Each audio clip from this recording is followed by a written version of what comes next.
সৌৰভ ঠাকুৰীয়াৰ কবিতা আধা চিঙা 100 টকীয়াখন।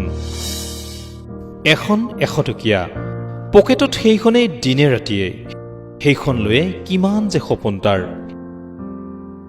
100 টকাখনেৰে সি ভাল ডিজাইন দি চুলি কাটিব, ধুনীয়া হ'ব লাগিব ন।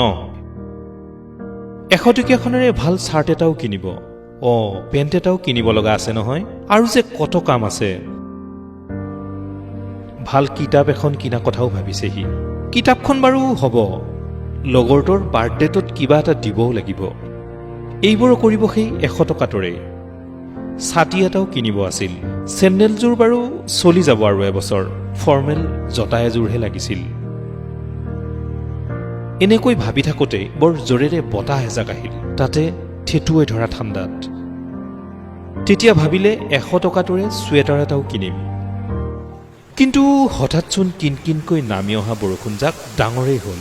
তিতিবুৰি সদায় আড্ডা দিয়া বাস্তৱটোতে ৰল সি। পকেটত খপকৈ হাতখন ভৰাই 100 টকীয়াখন উলিয়াই ললে, কিন্তু দেখিলে 100 টকীয়াখন আধা চিঙা।